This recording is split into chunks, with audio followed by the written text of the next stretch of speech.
Hey everybody, Mike Schilling here with Zombies, Movies, and More. Today I am taking a look at WWZ, the PlayStation 4 game that came out around April 16th of this year.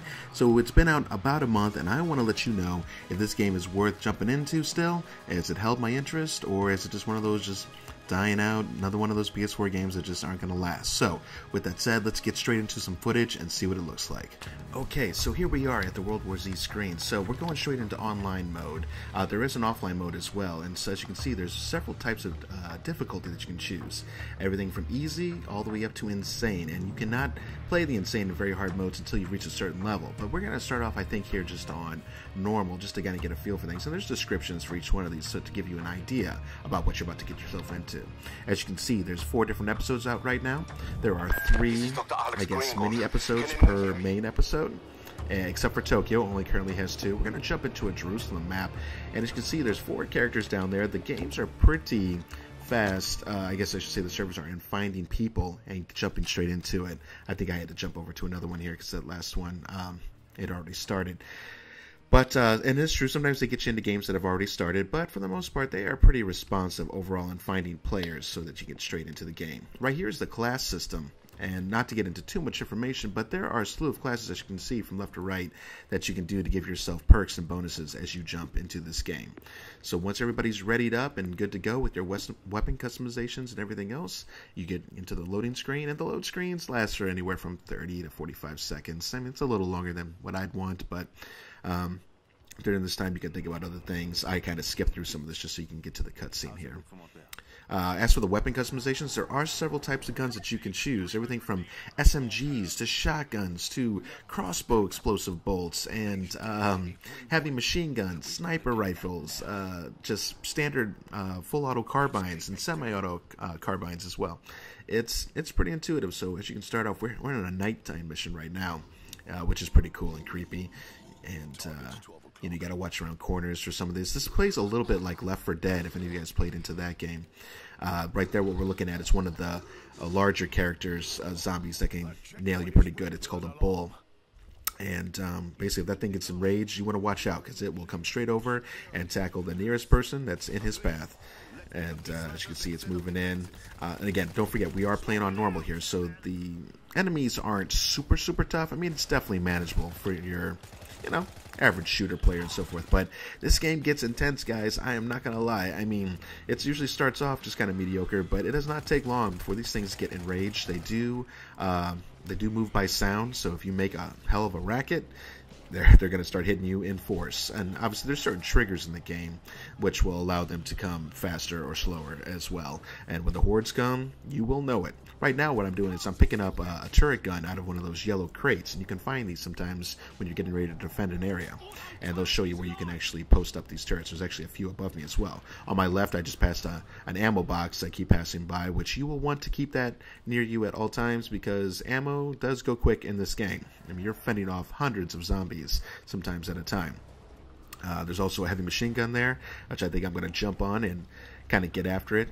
You can usually tell, but you don't always know where the main choke points are going to come from. And I've played several of these rounds multiple times, and I mean, yes, I've kind of remembered where they kind of come from, but they still manage to trick you up every so often. It is intuitive a bit, but no doubt they have their main areas, you know, either to the left or to the center. It could be to the right, but being that there's several missions to play, you know, it kind of keeps you guessing a little bit, especially when some of the other special zombie characters come out. There's like a lurker, kind of like one that stays in the shadows, and when it jumps on you, it's like an insta capture, and they'll just start ripping you to pieces until one of your friends shoots them off of you. I think we'll have a little bit of play on that in a little bit. You see those little cyan, kind of bluish charges on the ground. Those are claymores that one of the other classes are able to lay down to help us protect the area. Each character has their different sets of, you know, perks and things that they can do. Right now I'm playing the medic, and he's allowed to shoot these stem shots. You can see that little number 3 over there on that little pistol thing in the bottom right-hand corner. Those are my stem shots. But you see up there was a screamer, actually. Those screamers, basically not much different than Left 4 Dead. They start screaming out and basically calling the hordes to you. The longer you leave them up, the more zombies and hordes will come your way. So the medic, you know, I was kind of hoping for a little bit more out of the medic, I gotta be honest. I mean, you'd figure the medic is allowed to maybe carry an extra medipack or something so he can heal the people. No, he can't do that. He only gets his standard 1 medipack, and that's if you're playing on the easy and normal modes. Once you get up to, I think, to hard and some of the other insane modes, you don't even start with a medipack, so that can get pretty crazy. As you can see in the bottom right-hand corner, those 4 main white bars, that is your health, okay? And once they get on you, it starts going down fast, so you need to stick around your other players. Safety in numbers, as I always say, especially in the zombie apocalypse. So make sure you keep your ammo up as you're moving along.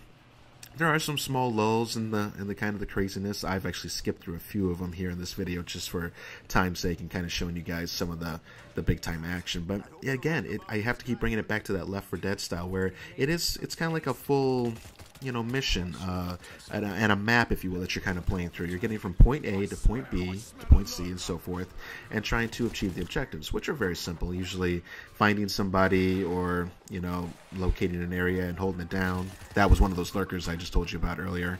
If you catch them fast enough, you can kill them and they won't tackle you. But if they do get you, you better hope there's a friend nearby, because if not, they will keep hitting you until you die, and then you're stuck on the ground. When you do die, you will be out of the action for the time being, but you will be allowed to respawn once you've kind of gotten past that segment of area. So there's another one of those bulls. Again, he's got our buddy, and he's tearing the hell out of him. But if you get onto him fast enough, you can get him off. And basically, it's crowd control.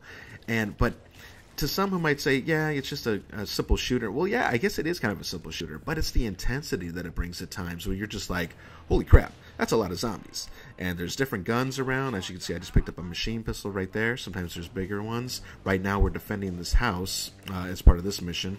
And you know, the objectives, they vary from mission to mission, so you don't have to worry about too much of the same style of objective. Right now we can actually block up that door, but unfortunately they've ripped it down, so I am trying to work these guys back. And you have a melee. I don't know if we showed that too much earlier, but you're allowed to swing that machete, and it does a good job. They have a melee type character who allows him to swing more often, and he doesn't get tired out. Right now I'm using a single shot carbine that I found on the ground.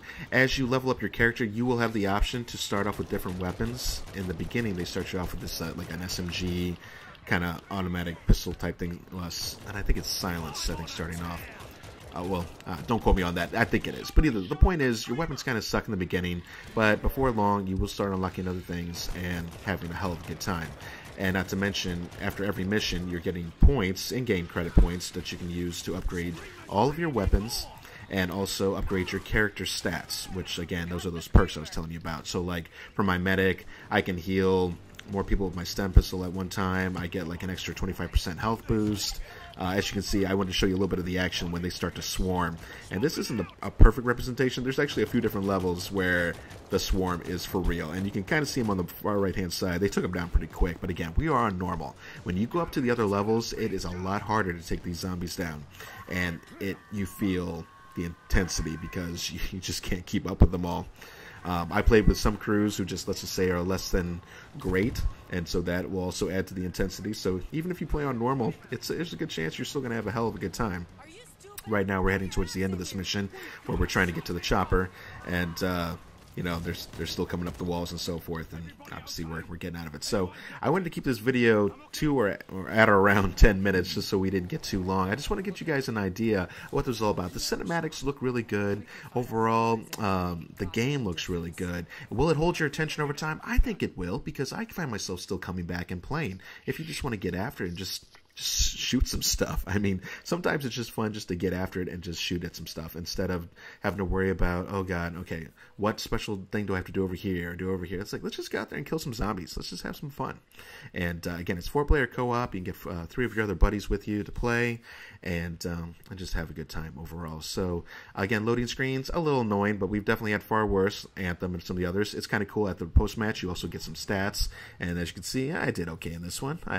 Nothing to write home about, but you can see where you kind of fall against your other players, and then they'll give you your battle points, and then you can go spend those however you want to. It's not heavy on the microtransactions, which is another reason why I love this game. You can actually just play the game, get the in-game currency, and leveling up, and just level your stuff up accordingly. So Yeah, I think that's mostly what I wanted to show you, and I do believe, like I said, it will be able to keep your attention for a while. It's currently $39.99 USD out there if you want to try and pick it up.